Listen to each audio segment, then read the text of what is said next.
Parla tifoso dell'Azzurra, siamo tornati con altre novità esclusive per te, come sempre ci impegniamo a tenervi aggiornati su tutto ciò che accade nel mondo del calcio, soprattutto quando si tratta del nostro amato club. Prima di iniziare non dimenticate di lasciare un like e di iscrivervi al canale per ricevere in prima persona tutti gli aggiornamenti. Andiamo, il nome sulla bocca di tutti è quello di Domenico Tedesco, attuale CT della nazionale belga ed ex comandante dello Schalke 04. Potrebbe essere in procinto di sbarcare al Napoli. Esploriamo insieme questa intrigante storia dietro le quinte del Napoli. Il presidente Aurelio De Laurentiis è alla ricerca di un nuovo allenatore per la prossima stagione. Con la partenza di Gennaro Gattuso la pressione aumenta per trovare qualcuno capace di portare il club a nuovi livelli e secondo le nostre fonti Domenico Tedesco è uno dei nomi che attira maggiormente l'attenzione. In un'intervista esclusiva alla Gazzetta dello Sport, Tedesco ha rivelato il suo amore per il bel paese, il calcio italiano. Ha detto: tratto i miei giocatori come hanno trattato me i miei genitori, e c'è molto italiano in questo. Questo legame emotivo con la cultura italiana potrebbe essere un fattore decisivo nel suo eventuale trasferimento al Napoli. Tedesco ha anche condiviso alcuni approfondimenti sul suo approccio tattico. Sono cresciuto a Stoccarda, dove giocano un calcio dominante con contropressing e verticalizzazioni veloci. Questa esperienza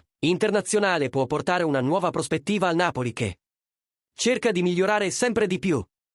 Alla domanda su un possibile futuro in Serie A, Tedesco si è mostrato cauto: in questo momento sono concentrato sull'europeo e il mio progetto di carriera non è ancora definito. Non nego che mi piace il calcio italiano e che sono cresciuto lì. Tiene la porta aperta per un ritorno in Italia. Il possibile acquisto di Domenico Tedesco da parte del Napoli sta generando molta attesa tra i tifosi. Diamo un'occhiata alle opinioni che circolano sui social media e sui forum di discussione. Molti tifosi sono entusiasti della possibilità che Tedesco subentri nella squadra. Vedono in lui un allenatore con esperienza internazionale e tattica moderna che può portare il Napoli a vincere titoli. C'è invece chi preferisce aspettare e vedere come Tedesco si adatterà alla Serie A italiana. Alcuni ricordano che una buona prestazione nelle nazionali non sempre si traduce in un successo nei club. Alcuni tifosi paragonano Tedesco a Gennaro Gattuso, ex allenatore del Napoli. Mentre Gattuso era noto per la sua passione e il suo stile feroce, Tedesco porta un approccio più tattico e strategico. C'è anche chi si fida della scelta del consiglio e ritiene che si stia